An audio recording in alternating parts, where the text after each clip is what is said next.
It seems that recently, nostalgia is playing a huge role in the way that things are being made. From shows like Stranger Things and its homage to 80s culture, to Disney remaking their old classics into live action, it's pretty much inescapable at this point.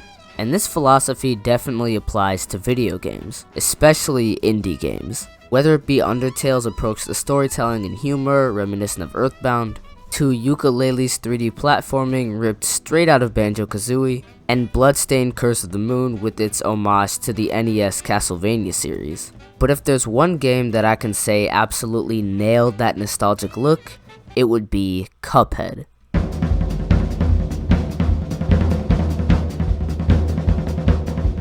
Even though it's only been out for a couple years, Cuphead has cemented itself as one of the greatest indie games ever made, and the blood, sweat, and tears that went into it are obvious from the get-go. Take one look at Cuphead and you can immediately tell where its influences lie.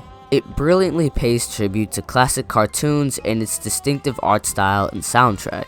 From old Disney films, Warner Brothers, and especially the work of these guys, the Fleischer Brothers. You may not know their names, but I guarantee you're familiar with their work. They've created some of the most iconic characters of all time, like Popeye and Betty Boop. And what really makes cartoons from this era interesting are just how strange, dark, and insane they could be.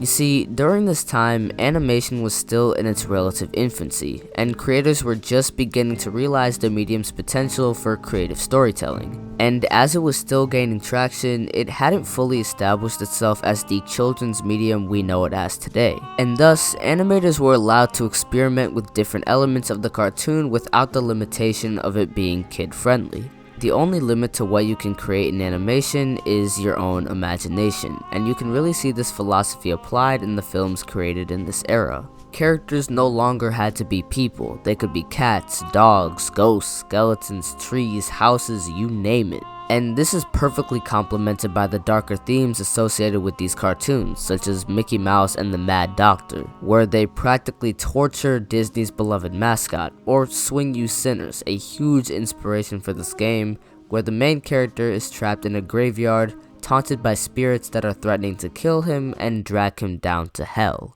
And these themes are perfectly implemented into Cuphead, and the story itself is practically ripped out of these cartoons. Two curious boys named Cuphead and Mugman accidentally wander into the Devil's Casino, where after a huge winning streak are challenged by the devil himself. If they win, they get all of the devil's loot, but if they lose, they're forced to give up their souls. Spoiler alert, they lose, and in an attempt to keep their souls, they must kill all of the devil's debtors and bring their souls back to him. A pretty dark premise, but what really sells it is the character designs. Like the cartoons it was inspired by, there is such a wide variety of characters in this game. Some that were inspired by others from that era, others that are completely unique to this game, but all of them creative in their own right. From vegetables, frogs that can turn into slot machines, a mechanical cat that's actually controlled by a rodent, a blimp who can transform into the moon. Every enemy in this game is so unique and original while simultaneously paying homage to what inspired them. This, coupled with the fact that they actually hand drew, inked, and colored every single frame of animation, really sells that idea that you're playing a cartoon. The same can be said about this game's incredible soundtrack, paying homage to the 30s obsession with jazz music while having it fit every action, fight, and movement the characters are performing seamlessly. So we've established that Cuphead embraces the dark themes of these cartoons, captures the distinct look of their characters with an incredible soundtrack to boot.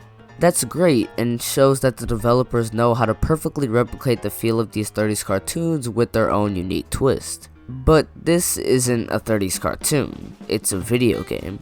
So how do all of these elements feed into gameplay? Well, like its other indie game counterparts, Cuphead also draws heavy influence from games of the 80s and 90s, mainly run-and-gun shooters such as Gunstar Heroes and The Adventures of Batman and Robin, specifically their boss fights and that old-school sense of difficulty that came with them. These guys were huge, massive enemies with attacks that practically filled up the whole screen and would require the player to memorize their patterns to develop a perfect strategy to defeat them. And you can see this idea applied to the boss fights in Cuphead. Aside from its art style, Cuphead's main selling point was its difficulty, which garnered heavy criticism from many, but after a few attempts at a boss, you should be pretty familiar with the different attacks that a boss will throw at you. Not to suggest that these bosses are easy in any way, but what makes games like these interesting is that you'll go into these fights thinking they're impossible to overcome, but as you continue, you start learning, noticing all of the little signs that a boss shows you to let you know of an upcoming attack, figuring out ways to counter them, and when you finally do defeat them, it's the most satisfying thing ever. And when you combine this tough but satisfying gameplay style of classic run-and-gun shooters with the rich and unique aesthetic of 30s cartoons, you get Cuphead.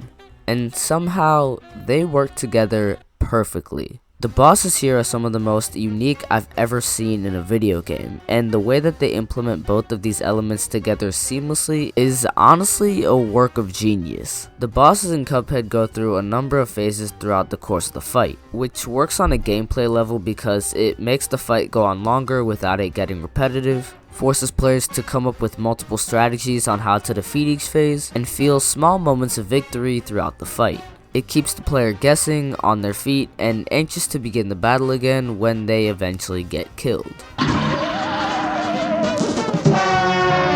And it implements the style of these 30s cartoons just based on the sheer absurdity of these bosses' transformations, like this blob's own gravestone crushing him, then trying to kill you in its final phase. This not only fits in with the darker themes of these older cartoons, but it also shows that, like 30s cartoons, the only limit to what can harm you in this game is the imagination of the creators. And you can really see this in the running gun levels. They may not be huge boss fights, but it perfectly demonstrates how any little thing can be used as an enemy, such as mushrooms, flying acorns, balloons, pretzels, and tubas. It's actually insane how much creativity went into these enemies. So, in an age where nostalgia is becoming more and more of a factor on the way art is being created, I think Cuphead is something that everyone should look at. It takes the best elements of the things it was inspired by and creates something wholly original and unique in the process. The passion and love that went into this is like nothing I've ever seen before. And the 7 years of hell that these guys must have gone through to create such a masterpiece is inspiring. And what came out of it is a textbook example of perfecting nostalgia.